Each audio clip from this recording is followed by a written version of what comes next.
As iron sharpens iron, so one man sharpens another.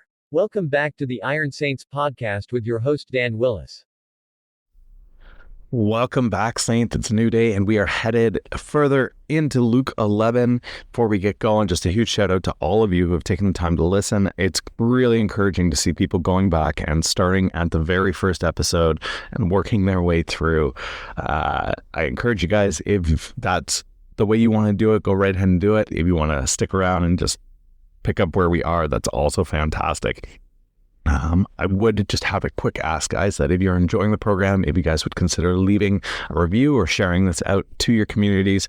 It's a great way to help the podcast to grow and reach more people, which is ideally a hope that I have. Regardless, I'm going to keep at this, but I would love to see more and more men coming together and diving into devotion daily. But with that being said, let's get going and move into Luke chapter 11 today.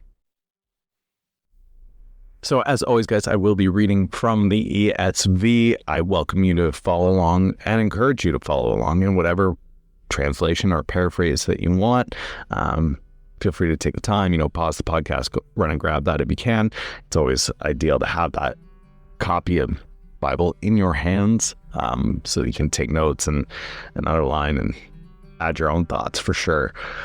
If not, though, I understand there's a lot of you that are at work or commuting, and this is how you get to read that passage of scripture just by listening, and that's fine too. I always make a point of reading out loud, but I'm going to read from the ESV. That's my preferred translation. So reading from the ESV, we're going to start at Luke 11. Here we go. Now Jesus was praying in a certain place, and when he finished, one of his disciples said to him, "Lord, teach us to pray, as John taught his disciples." And he said to them, "When you pray, say, 'Father, hallowed be your name, your kingdom come. Give us each day our daily bread, and forgive us our sins. For we ourselves forgive everyone who is indebted to us. And lead us not into temptation.' And he said to them, 'Which of you has had a friend will go to him at midnight and say to him, "Friend, lend me 3 loaves, for a friend of mine has arrived on a journey, and I have nothing to set before him"? And he will answer from within, "Do not bother me, the door is now shut, my children are with me in bed. I cannot get up and give you anything." I tell you, though he will not get up and give him anything because he is his friend, yet because of his impudence he will rise and give him whatever he needs. And I tell you, ask and it will be given to you, seek and you will find, knock and it will be opened to you. For everyone who asks receives, and the one who seeks finds, and the one who knocks it will be opened. What father among you, if his son asks for a fish, will instead of a fish give him a serpent? Or if he asks for an egg, will give him a scorpion? If you then, who are evil, know how to give good gifts to your children, how much more will the Heavenly Father give the Holy Spirit to those who ask him?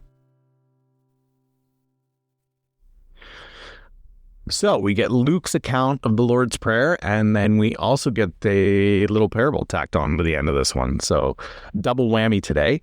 Now, obviously, for those of you that do the traditional Lord's Prayer, this is going to be different than the one that we find in Matthew. It's a little bit shorter, but he also fleshes it out a little bit more when he gets into the parable at the end of this.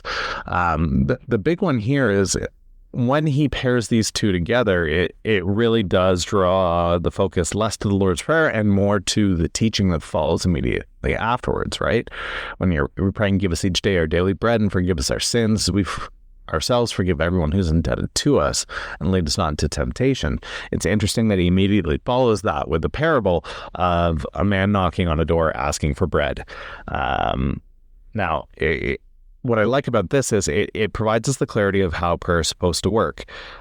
If you were genuinely hungry and you couldn't feed your family, and you had a friend next door that you knew had bread, the time of day isn't really going to matter. You are going to knock on the door, and the friend is going to be in the house. You know he's going to be there. You know he's going to have the bread. You're going to knock, and you're going to keep knocking because you need to feed your family. And it's interesting that the Lord makes that simple relation with prayer, where you have a relationship, and that's the foundation of this, right? It's not about, well, you're so demanding, you're so needy, you're always asking for things. That's not the point. The point of this is you have a relationship. The person you are coming to, you have a relationship with. And this isn't just a friend that we have a relationship with when we're coming with the Lord's Prayer. This is a father, right? This is Abba. It's an amazing relationship that we have, where a God who need not love us has chosen to love us. A God who has chosen to protect us, guide us, lead us, shape us, mold us, challenge us. And so Christ is saying, when you pray, ask.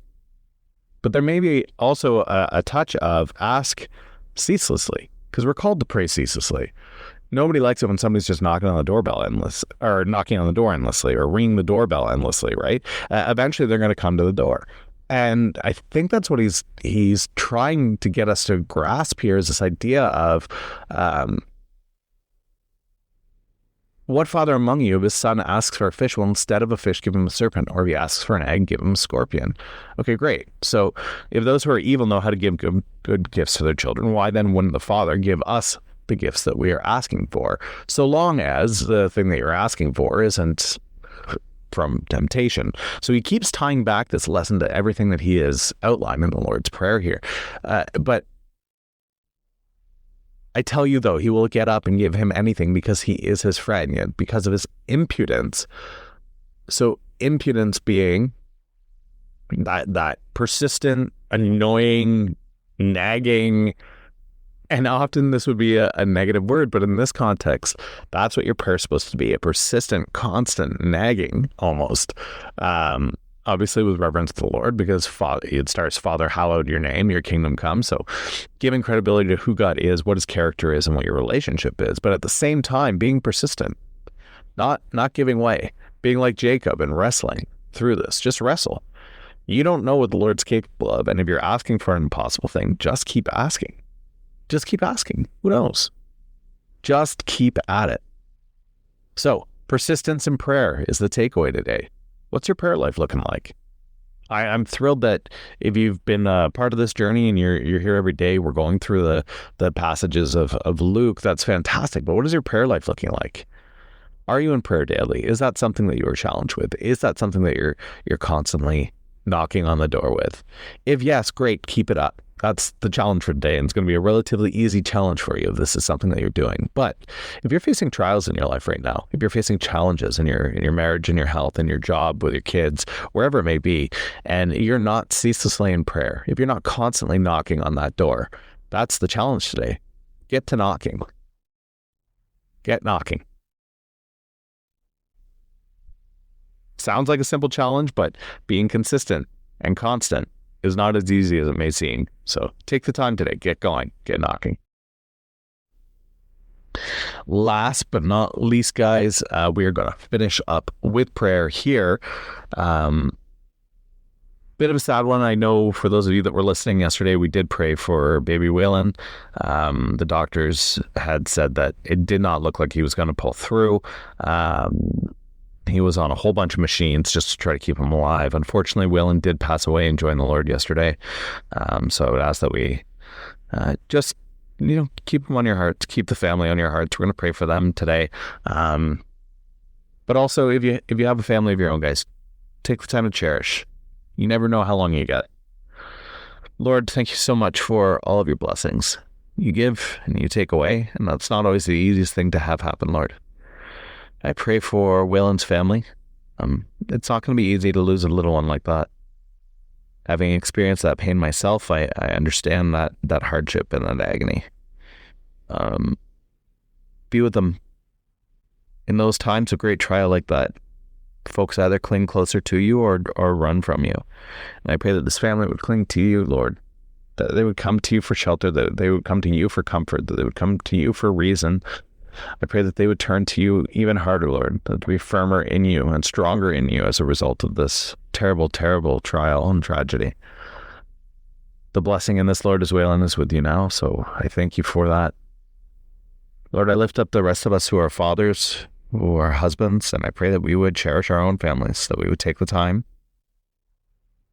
and just commit to them. Whatever fights or trials that we have, Lord, that we would try to make amends, that we would try to unite our families, strengthen our families, love one another. Please, Lord, be with the fathers, help them to love their children. Be with the husbands, help them to love their wives.